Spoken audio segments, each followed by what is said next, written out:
Hey guys, welcome to the channel. It's Jack with Stronghold Strength and Conditioning. And today, we're going to be showing you 3 screens that you can perform to help mitigate your risk of injury. But before we get into that, make sure you take a moment and hit that subscribe button so that you don't miss out on future content like this. Every Thursday, I'm putting out videos on how to resolve pains, prevent injuries, and optimize your performance. So jump on it. Ready? Let's get into it.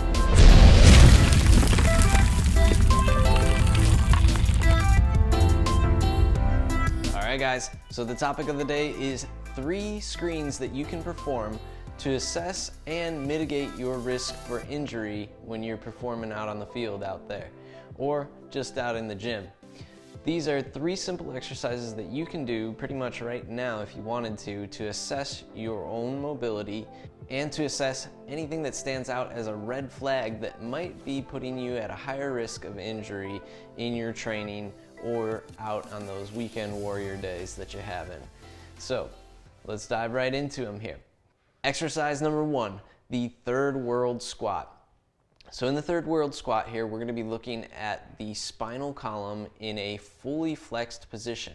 It's not normal as if we were doing a back-loaded squat or anything with a squat under load. Here we want to assess the actual ability of our spinal column to achieve a global flexion. So in this one, we're going to be holding the bottom position of the squat for 30 seconds, and we're looking at a few different things here that we really want to pay attention to. So in this position, we're able to see the ankle in a dorsiflex position and see if there's any limitation in ankle dorsiflexion. We also see end range of motion of the flexion at the knee and end range of motion of the flexion at the hip. Alongside of that, we see the lumbopelvic posterior tilt, and we're going to go moving up and looking for an overall general curvature through the spinal column, fully flexed, making sure it's not segmented at an initial point in any way. So that would be one point where that spinal column truly takes the load or is really bending from and pivoting off of. Even in the cervical spine and the thoracic spine, we're looking for flexion in this squat. So as I said before, it's not a true assessment of your ability to squat with a neutral spinal column here. This is completely different. All we're doing is hanging out in this deep third world squat for 30 seconds and seeing if any pains start to show up. And if any pains do start to show up, you do want to pay attention to those and take note of where they are. But the other things that we should be looking for in this bottom position of that squat is if there's any shifting side to side, or if there's any different asymmetries that start to appear as far as limitations in mobility on one side versus the other, shifts or rotations. The other thing we're looking at in this third world squat position is actually the ability and the comfort of the shoulders and the scapula in a protracted position and internally rotated position at the shoulder. So we can assess even the shoulder joint in this position and see how it reacts to that fully protracted position in that internally rotated position of the shoulder as well. And these are all things that you could pay attention to. Now, if you're performing this assessment on yourself, what you might need to do is actually video yourself doing the screen here and doing it from different angles so that you can truly assess well. So that 30 seconds in that deep third world squat is going to show us a lot right there about our spine in flexion, with the hips and knee also in flexion, and the ankle in dorsiflexion. The next one we're going to be looking at screen number 2 is the toe touch. Now this is a common old one that's been around for a while to test mainly the ability of the hamstrings to lengthen.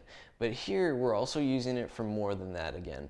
And we're going to be looking at, once again, the ability of our body to reach global flexion of the spinal column, as far as being able to reach in front of the toes with the feet together and see the spinal column move together as it should. So once again, we're assessing the ability of the spinal column to reach a fully global flexed position, but this time we're doing it with the legs in full extension. So a straightened leg here, really putting a little bit more emphasis on the posterior chain of our body in this position, and assessing also the ability of our body to mechanically perform a quality hip hinge movement. So the hip hinge is important here. The spinal globally flexed position is important. Once again, looking for any segmentation or looking for any shifts side to side, once again, as you perform the exercise. On this one, you're performing it with the feet together, you're going with the hip hinge back, and you're reaching just in front of the toes to touch the floor there. And you're gonna do that with 3 times once again. So you might wanna video yourself with a front angle, a side angle, and even a back angle to truly see any different shifts that might occur. And anybody can perform 1 rep well, so put it through 3 different repetitions to test it out. The third and final screen that we're going to do here, or exercise that we're going to do here to screen, is the upward dog position. And we're going to press up from the floor, so we want the hands to be underneath the shoulders when we're starting. We're going to be fully extended through the legs, so the ankles are plantar flexed in this position. My legs are going to be in a fully extended position when I press up to the top, and we're looking for a few different things here. So now the first 2 tested out our spinal flexion, the ability of our spine to flex. Here we're looking at global extension of the spinal column, so we're really looking at the ability of that spinal column to reach its end range of motion in extension, and to do it globally, not segmented in any shape or form. Normally this one is going to cue back pain if you are someone who deals with that. But we're also looking at the ability of the hips to fully extend, as well as the knees to be fully extended, and the ankles in that plantar flex position. The shoulders here, we're looking at the ability of the shoulders to actually hold and bear weight in a centrated position. So we should see, if we're doing a side angle, that the shoulder is centered up with my head, and my shoulders are not rounding forward or protracted in this position or elevated in any sense. So holding that top position for 1 second and then lowering back to the floor. Once again, looking at how the spine's moving, if there's any pain that shows up in any of that during the hold for any point in time, or if there's any different shifts and imbalances, once again, in my press coming up. There you guys have it. 3 simple exercises that you can use to perform a screen on yourself to help mitigate and prevent injury overall in the gym and out on those fields in the weekends. Now, put them to the test.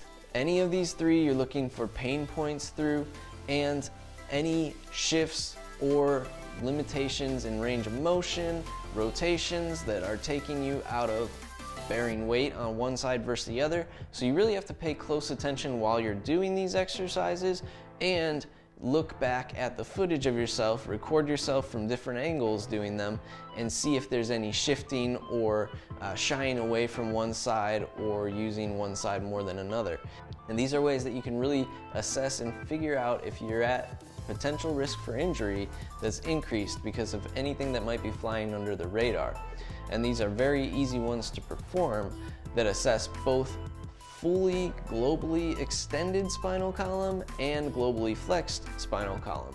Okay, if you can perform things in a neutral spine, but when we really put them at the end range of motion in extension and flexion, then that's when things really start to show as far as the aches and pains and injury risks. If you guys like this video, make sure you let me know by clicking that thumbs up down below and share it with a friend. You know you want to keep them safe. Don't let them hurt themselves. If you have any questions about this screen, please leave them in the comments down below.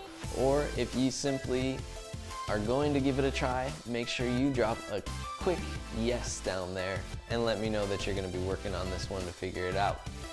If you guys haven't already, make sure you take a moment and hit that subscribe button so you don't miss out on future content like this.